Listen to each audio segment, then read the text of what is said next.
Assalamualaikum warahmatullahi wabarakatuh. Alhamdulillahirabbil alamin. Wassalatu wassalamu ala asyrofil anbiya'i wal mursalin wa ala alihi washabbihi ajmain. Amma ba'du. Ini benarkan dengan Mas Muhammad Ardani. Iya, betul. Tes suaraku masuk ya? Masuk Mas, masuk. Kalau Oh, boleh tahu oh, panggilannya Mas siapa nih? kalau bisa panggil Mas Dani boleh, atau yang paling sering ya Mas Iam. Oke, Mas Dani.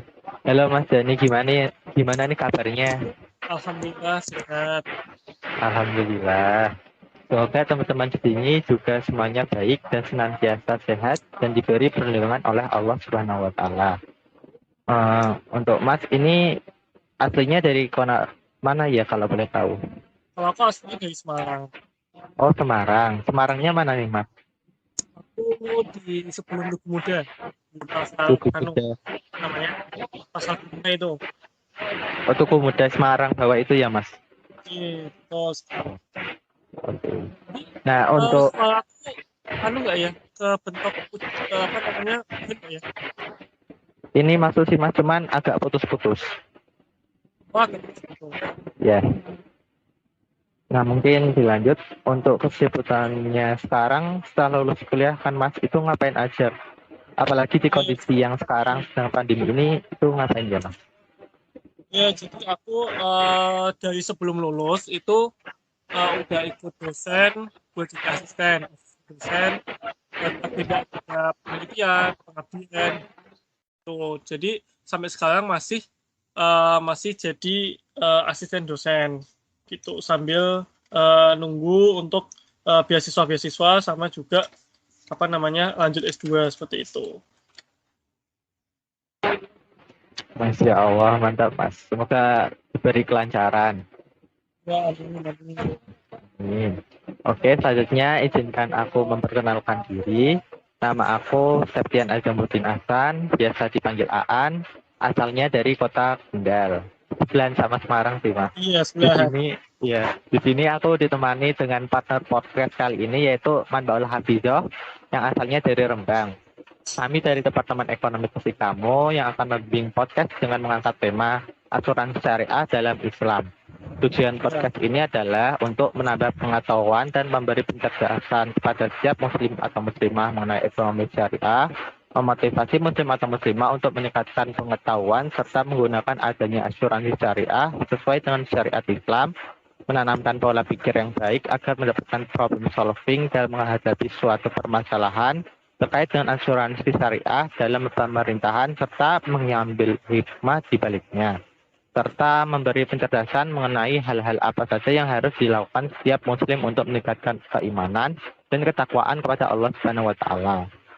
Mungkin bisa langsung ke materinya aja ya, Mas. Pendapat Mas tentang definisi dari asuransi syariah itu apa ya, Mas? oke. Jadi kalau asuransi syariah sebenarnya secara definisi itu nggak berbeda jauh dari asuransi konvensional ya. Kalau menurut DSN MUI nomor 21 tahun 2001, jadi asuransi syariah itu juga diatur melalui DSN MUI gitu. Kalau untuk asuransi syariah nomor 21 tahun 2001, itu asuransi syariah itu usaha saling melindungi. Jadi fokusnya adalah usaha saling melindungi dan juga tolong menolong di antara sejumlah pihak. Sejumlah pihak yang dimaksud itu adalah para nasabah yang tergabung melalui asuransi syariah tersebut. Ini menjadi sebuah investasi dalam bentuk aset dan juga dana tabaruk ya. Dana tabaruk itu adalah dana tolong menolong yang mana nanti pengembaliannya itu untuk menghadapi resiko dari si nasabah-nasabah yang mengalami musibah seperti itu. Jadi fokusnya itu adalah melalui akad tabaruk atau akad tolong menolong di antara nasabah yang tergabung dalam asuransi syariah. Kalau menurut DSN MUI seperti itu. Oke, Mas. Kalau penggunaan asuransi syariah itu gimana ya kalau boleh tahu? Oke, jadi kalau dari segi penggunaan sendiri, sebetulnya kalau dari skema itu tidak mengalami perbedaan dibanding dengan yang konvensional. Tapi tetap ada perbedaan-perbedaannya, nanti tetap ada seperti itu. Tapi kalau secara penggunaan itu tetap sama, yaitu adalah ketika seseorang ingin bergabung ke asuransi syariah, itu nanti tentunya dia memiliki opsi-opsi atau pilihan-pilihan apa yang ingin diasuransikan gitu. Bentuknya asuransi syariah itu kan juga ada macam-macam produk-produknya. Ada asuransi umum itu meliputi seperti asuransi kendaraan, asuransi rumah, dan lain sebagainya. Ada juga asuransi jiwa, asuransi kesehatan, ada juga asuransi pendidikan, seperti itu. Jadi secara produk dan juga jenis-jenisnya itu tidak berbeda jauh dibandingkan dengan asuransi yang konvensional. Kemudian setelah memilih tergantung tuh ingin tujuannya itu untuk apa. Jadi beda tipis sama investasi. Investasi juga sebenarnya ada tujuan-tujuannya. Kita memilih produk-produk investasi itu disesuaikan dengan tujuan kita. Ya kalau ini asuransi kita juga menyesuaikan dengan tujuan. Begitu pula dengan profil-profil resiko dan juga pengembalian-pengembalian yang mungkin didapatkan. Tentunya itu juga berbeda-beda tiap produknya. Kemudian setelah join di situ, ketika join maka nasabah itu sudah yakin dan sudah menyerahkan ya dananya itu sebagai hibah. Jadi statusnya itu sebagai hibah, sebagai dana tabaruk atau dana tolong menolong. Yang mana nanti dana itu digunakan tidak hanya untuk dirinya sendiri, tetapi juga untuk menolong orang lain yang sama-sama tergabung di asuransi tersebut. Nah, kemudian begitu terus, jadi sama ada premi-preminya tiap bulan maupun tiap tahun. Kemudian ketika mengalami musibah maka barulah si nasabah itu dapat mengajukan klaim seperti itu. Dapat mengajukan klaim sesuai dengan produk yang disepakati di awal. Jadi akadnya di awal itu adalah akad tolong menolong, akad tabaruk, dan juga hibah. Kemudian klaimnya pun juga menyesuaikan dengan akad tersebut seperti itu. Berarti itu tergantung sama tujuannya gitu ya, Mas? Betul, tergantung sama tujuan mau yang diasuransikan itu apa seperti itu. Oke, terus apa yang membedakan asuransi syariah dengan asuransi konvensional? Oke, jadi mungkin ini agak sedikit ulas ke belakang kembali ya ketika zaman dahulu. Jadi sebetulnya di sebelum zaman Rasulullah pun sudah ada konsep seperti ini, di mana di bangsa Arab ketika itu sekelompok orang itu saling menanggung ketika ada saudaranya atau ada kerabatnya yang mengalami musibah. Seperti misalkan ada saudara atau kerabatnya yang meninggal dunia, maka kerabat-kerabat yang lain di sekitarnya orang yang meninggal tersebut, memiliki rasa tanggung jawab untuk memberikan hibah atau memberikan sebagian dana seperti itu untuk anak atau ahli warisnya seperti itu. Jadi itu ada tanggung jawab yang ada di kelompok orang tersebut. Nah, kemudian di zaman Rasulullah itu juga ada konsep seperti itu, yang mana ketika beberapa sahabat itu berkumpul, kemudian mereka menyepakati untuk menabung dana tabaruk, yaitu tadi dana tolong menolong, yang mana nanti dana ini akan digunakan ketika ada musibah yang dialami oleh anggota di kelompok tersebut, di para sahabat tersebut. Jadi kalau misal diilustrasikan, misal ada 5 orang yang berkumpul, kemudian mereka sepakat untuk mengumpulkan dana tolong menolong itu, dan ketika salah satu dari 5 orang itu ada yang mengalami musibah, baik itu misal bencana alam, ataupun gagal panen, ataupun meninggal dunia, ataupun sakit, maka 4 dari 5 orang itu memiliki tanggung jawab untuk menolong yang mengalami musibah. Jadi dengan dana yang sudah mereka kumpulkan itu berlima, maka sebagian itu dialokasikan untuk si orang yang mengalami musibah tersebut. Itulah konsep dari, kalau asuransi syariah dalam ekonomi syariah itu disebutnya konsep dari kafalah. Nah, yang membedakan dengan asuransi konvensional itu adalah dari sisi yang pertama, akadnya. Tentunya kalau di dalam asuransi syariah itu akad awalnya, yang paling awal adalah tolong menolong. Jadi bukan untuk menjagakan diri sendiri, tetapi juga menjagakan sekelompok.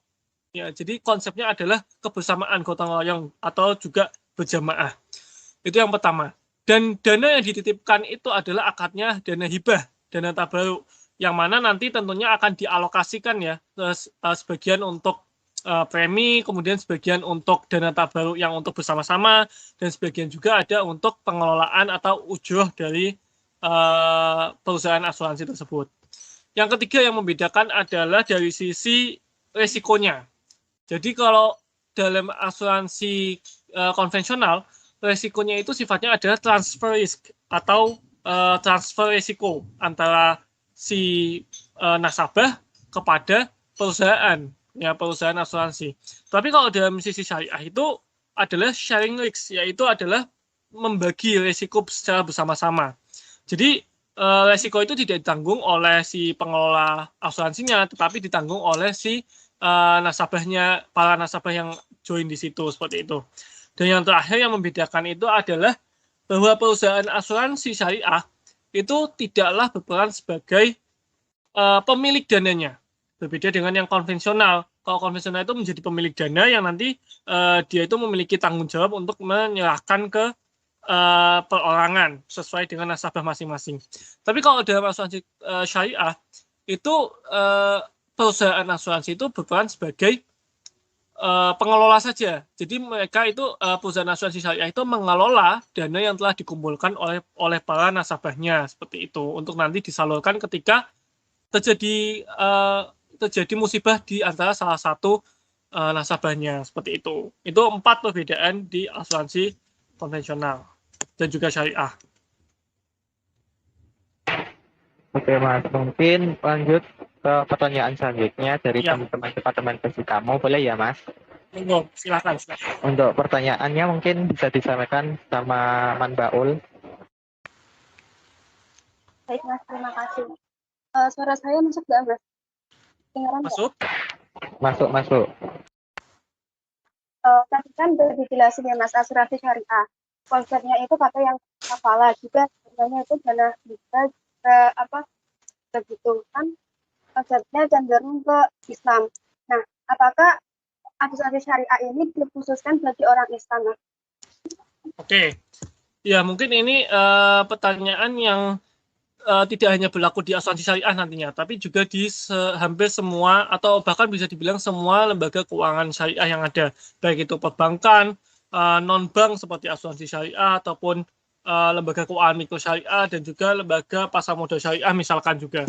Jadi untuk nasabah yang bisa bergabung di asuransi syariah itu tidak hanya umat muslim saja. Jadi ini sebetulnya menjadi asuransi syariah itu muncul sebagai alternatif dari adanya asuransi konvensional yang mungkin bagi umat muslim itu ada unsur-unsur yang diharamkan seperti ada ribanya, ada ketidakjelasannya, ada judinya juga seperti itu. Jadi ini menjadi alternatif. Tetapi meskipun ini menjadi alternatif, kaum non muslim pun juga boleh gitu buat gabung atau menjadi nasabah di asuransi syariah seperti itu. Bahkan tidak jauh beda dari perbankan syariah ya, orang yang kaum non muslim pun juga ada yang menjadi nasabah di asuransi syariah seperti itu karena mungkin melihat dari sisi resikonya yang lebih rendah ataupun dari sisi kebersamaannya, kejamaahannya seperti itu. Jadi yang menjadi nasabah itu tidak hanya diperuntukkan untuk kaum muslim saja meskipun namanya asuransi syariah, tapi juga dari sisi non muslim pun juga diperbolehkan untuk menjadi nasabah di asuransi syariah. Jadi di dalam persyaratan administrasi pun tidak harus mencantumkan di KTP-nya harus Islam seperti itu, tidak. Jadi siapapun boleh menjadi nasabah di asuransi syariah. Mungkin ada batasan-batasan untuk usia seperti itu. Cuman kalau dari sisi agama itu diperbolehkan semuanya untuk join atau menjadi nasabah di asuransi syariah. Seperti itu. Berarti itu yang iya. Kalau itu Mas, kan tadi manajemen risiko asuransi syariah itu kan ditanggung oleh nasabah juga. Nah, bagaimana cara pihak asuransi syariah itu menanamkan kepercayaan pada pihak nasabah tentang dana-dana yang mereka kelola gitu? Oke. Aman. Ya, jadi kalau dari sisi keamanan dana nasabah yang ada di perusahaan asuransi syariah itu memang asuransi syariah memiliki berbagai mekanisme untuk membuat dana yang dikelolanya itu dapat bertahan atau mungkin dapat aman lah istilahnya. Yang pertama yaitu melalui investasi-investasi, tentu kan dana dari asuransi syariah, dana premi itu kalau belum digunakan itu pasti kan diputar atau diinvestasikan untuk kegiatan-kegiatan lain. Nah, program-program investasi yang dijalankan oleh asuransi syariah tentunya memiliki resiko yang rendah dan juga memiliki potensi gagal bayar itu juga rendah. Selain itu juga tentunya dialokasikan untuk investasi kepada sektor-sektor yang sudah jelas kehalalannya seperti itu. Jadi tidak mungkin ada perusahaan asuransi syariah itu yang menyetorkan dana investasinya ke perusahaan seperti rokok atau perusahaan perjudian seperti itu. Jadi tentunya perusahaan-perusahaan asuransi syariah itu memiliki profil tersendiri untuk menginvestasikan dana yang mereka kelola seperti itu. Dan itu pasti dipastikan resikonya itu rendah. Yang kedua, perusahaan asuransi syariah juga sama dengan asuransi konvensional yang juga menggunakan mitra dengan reasuransi. Jadi perusahaan reasuransi yang nanti dapat mengcover dari perusahaan asuransi syariah. Namanya reasuransi ya. Jadi dia mengasuransikan asuransi syariah seperti itu. Dia mengasuransikan perusahaan asuransi syariah. Dan ini tentunya juga ada perusahaan-perusahaan yang sudah berbasisnya syariah untuk reasuransi seperti itu. Jadi dengan begitu dana-dana nasabah itu tetap bakal aman, ketersediaannya itu tetap bakal aman meskipun dananya dikelola untuk diputar misal investasi dan lain sebagainya. Dan ya ini hampir sama dengan konsep yang dijalankan oleh perbankan syariah, yang mana perbankan syariah juga bekerja sama dengan lembaga penjamin simpanan atau LPS seperti itu. Jadi selain itu, untuk meningkatkan kepercayaan juga dari nasabah, tentunya dengan akuntabilitas dari pengelolaan dana. Yang ini mungkin juga hampir semua perusahaan keuangan itu sama, yang mana perusahaan itu selalu mempublish laporan keuangannya rutin, baik itu bulanan, triwulanan, semesteran maupun tahunan, biasanya di platform online milik perusahaan. Kalau tidak ada, pasti kalau mengajukan ke perusahaan langsung pasti juga akan diberi tunjuk seperti itu.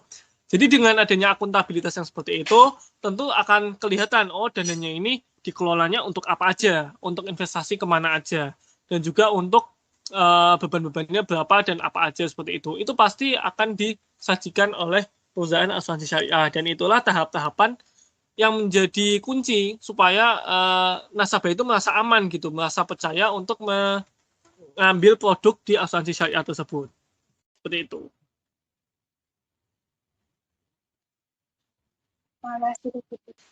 Terus saya sering dengar pernyataan kalau itu asuransi konvensional itu dibandingkan asuransi syariah itu lebih unggul asuransi syariah.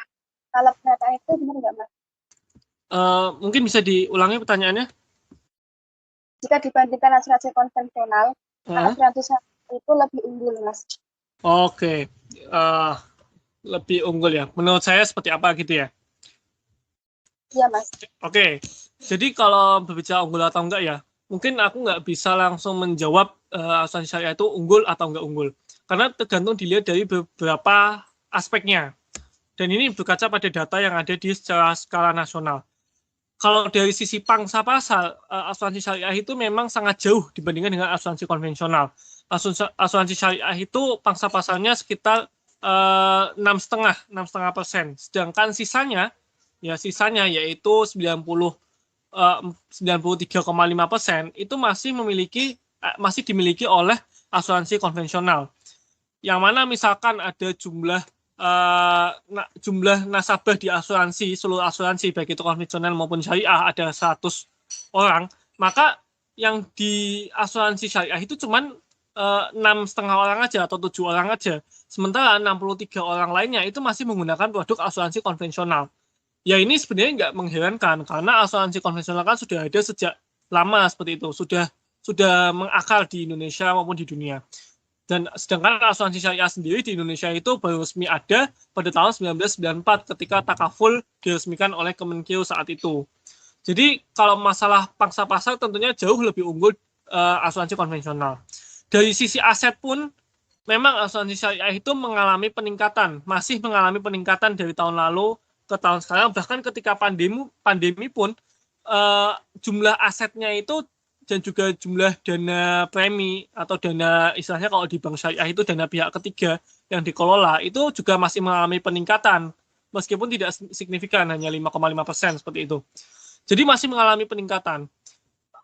Dan di masa pandemi pun juga masih bertahan, bahkan makin banyak kan yang menggunakan premi asuransi syariah seperti itu.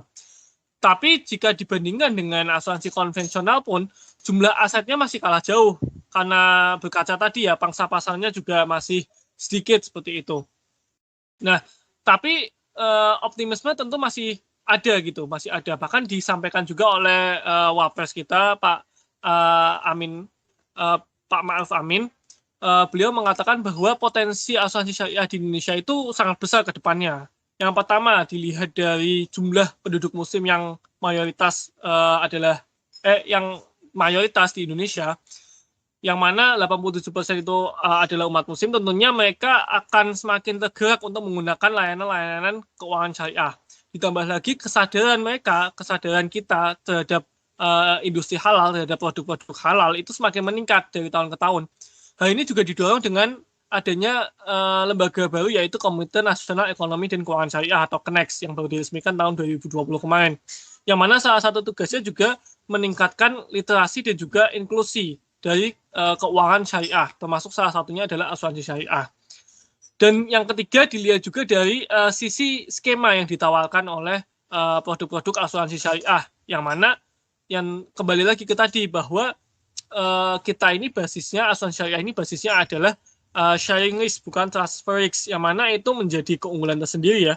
Mengingat kita di zaman sekarang ini tentunya setelah pandemi juga pasti berpikir kembali untuk mengatasi resiko-resiko yang mungkin dihadapi di kemudian hari seperti itu.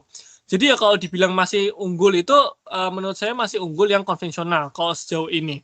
Tapi kalau melihat ke depan potensinya masih sangat besar untuk bisa dikembangkan, dan bahkan untuk bisa menyamai konvensional itu mungkin membutuhkan waktu, tapi itu bukanlah hal yang tidak mungkin seperti itu.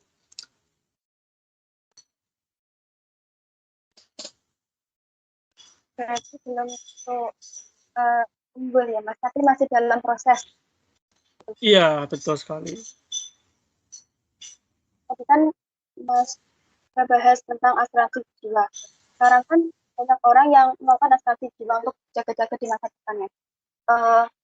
Bagaimana produk asuransi jiwa dan asuransi kesehatan yang dikelola oleh asuransi syariah, Mas? Oke, jadi kalau dari sisi produknya sendiri memang itu mengalami pertumbuhan juga, khususnya terkait dengan jiwa ya. Asuransi jiwa itu mengalami pertumbuhan di tahun 2020 kemarin. Pertumbuhannya itu kalau tidak salah mencapai 7, sekian persen seperti itu dibandingkan dengan jenis-jenis asuransi yang lain. Dan yang mengalami penurunan itu adalah asuransi umum syariah itu justru malah mengalami penurunan karena memang ketika masa pandemi kemarin kan siklus ekonomi itu agak lesu, termasuk juga dari sisi konsumsi yang dilakukan oleh masyarakat banyak yang mengurangi konsumsi untuk mobil, untuk perumahan, dan lain sebagainya. Otomatis asuransi umum syariah itu mengalami penurunan. Tapi untuk asuransi jiwa dan juga kesehatan, setelah adanya pandemi ini, tentu orang akan berpikir untuk melirik ke sana seperti itu, akan melihat ke sana karena memiliki rasa was-was yang tinggi di bidang kesehatan dan juga di bidang jiwa seperti itu. Jadi kalau dari sisi pertumbuhan secara data memang mengalami peningkatan dan diprediksikan ke depannya juga masih mengalami pertumbuhan yang positif seperti itu. Masih prediksi tapi ya. Karena kita masih melihat juga perbandingan-perbandingan dengan komponen-komponen yang lain seperti itu. Jadi bisa dibilang bahwa ini memiliki peluang yang tinggi untuk meningkat dari sisi asuransi jiwa dan juga kesehatan seperti itu.